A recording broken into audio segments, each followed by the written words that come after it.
Nico Loco, near-death experience sa shooting ng VMX movie.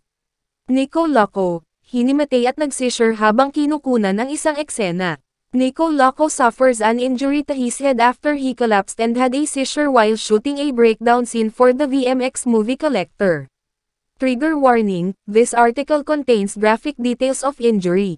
Nagkaroon ng near-death experience ang Filipino-Italian actor na si Nico Loco dahil sa freak accident na naganap sa set ng VMX movie na Collector sa San Mateo, Rizal, noong ika-26 ng Oktubre taong 2024, bandang alas 10 ng gabi. Si Nico ang bida at co-producer ng Collector. Nawalan siya ng malay habang kinukunan ang kanyang breakdown scene kaya tumama sa concrete gutter ang ulo niya. Ang akala ng production team, bahagi pa rin ng eksena at pag-arte ng aktor ang nangyari. Nahimatay ako sa isang eksena sa shooting namin, kwento ni Nico nang makausap siya ng Cabinet Files ngayon Huwebes ng gabi, ika-31 ng Oktubre. Nakaluhod ako tapos super breakdown scene. Nasobrahan ako sa emotions tapos puyat, pagod, at baka dehydrated ako. Nag-blackout ako at yung skull ko, tumama sa edge ng concrete gutter. Nag-seizure ako for 30 seconds after tumama ang ulo ko sa gutter curve. Ironically, sa kinukunang eksena, marami akong blood sa face. So, nung nahitang face ko sa gutter, akala ng production staff, okay ako. Akala nila nung una, part ng acting ko.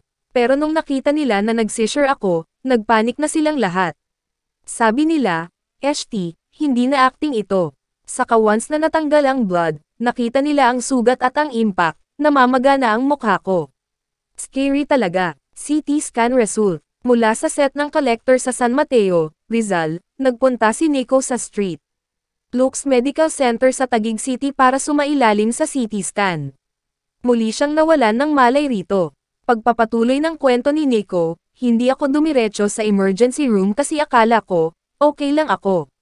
Nasa CT scan area ako at ikinukwento ko sa hospital staff ang nangyari sa akin, tapos nag-blackout uli ako sa harap nila.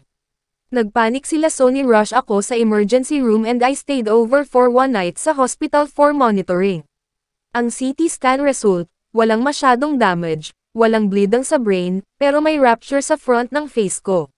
Ang sabi ng doktor ko, manageable yan. Pero he told me I am one of the luckiest patient na na-encounter niya kasi yung blunt force trauma sa skull, usually nagkakaroon ng crack or may internal bleeding at brain damage.